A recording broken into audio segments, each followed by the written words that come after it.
Hi viewers, healthy వేలో సొరకాయ curry ఎలా తయారు చేసుకోవాలో చూద్దాము.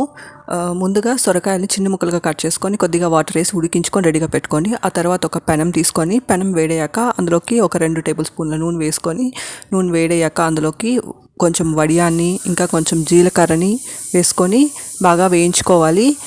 వడియం వేగాక అందులోకి దంచిన వెల్లుల్లిని వేసుకొని ఫ్రై చేసుకోవాలి. ఆ తర్వాత కట్ చేసి పెట్టుకున్న ఉల్లిపాయ ముక్కలు వేసుకొని ఫ్రై చేసుకోవాలి. కొన్ని కరివేపాకు ఆకులను కూడా వేసుకోవాలి. కట్ చేసి పెట్టుకున్న టమోటో ముక్కల్ని కూడా వేసుకొని బాగా ఫ్రై చేసుకోవాలి. టమోటో ముక్కలు మగ్గాక అందులోకి ఉడికించుకున్న సొరకాయ ముక్కల్ని వేసుకొని కలిపేసుకోవాలి. తగినంత ఉప్పు, కారం, పసుపు వేసుకొని ఆ తర్వాత సొరకాయ ముక్కలు బాగా దగ్గర పడేంత వరకు నీళ్ళు ఎక్కువ లేకోకుండా లిమిట్గా ఉండేలాగా ఉడికించుకోవాలి.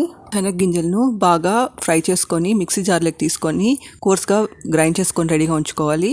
ఈ శనగగింజల పొడిని ఈ కర్రీలో వేసారంటే టేస్ట్ చాలా బాగుంటుంది.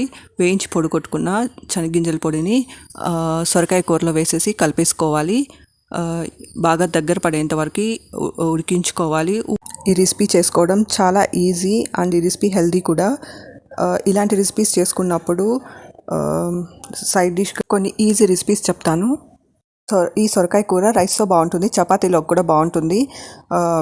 ఇలాంటి కర్రీస్ చేసుకున్నప్పుడు బాయిల్డ్ ఎగ్ సైడ్ డిష్గా చేసేసుకోవచ్చు. ఇంకా అప్పలాలు కూడా ఈజీగా వేసేసుకోవచ్చు. ఇలాంటి రెసిపీస్ చాలా ఫాస్ట్గా అయిపోతాయి, ఇంకా హెల్దీ కూడా. రసంతో బాగుంటుంది ఈ రెసిపీస్. రసం చేసేసుకున్నామంటే ఈజీగా అయిపోతుంది. నేనైతే ఇక్కడ రసం చేశాను. ఇంకా నైట్ డిన్నర్ రెసిపీగా ఎగ్ కర్రీ, చపాతీ ఇలాంటివి తినడానికైతే మా పిల్లలు ఇష్టపడతారు. ఎగ్స్ ఉడికించుకున్నామంటే ఈ కర్రీ కూడా చేయడం చాలా ఈజీ. ఈ రెసిపీస్ నచ్చితే సబ్స్క్రైబ్ చేసుకోండి. Thanks for watching my video నచ్చితే సబ్స్క్రైబ్ చేసుకొని సపోర్ట్ చేయండి. Thanks for watching.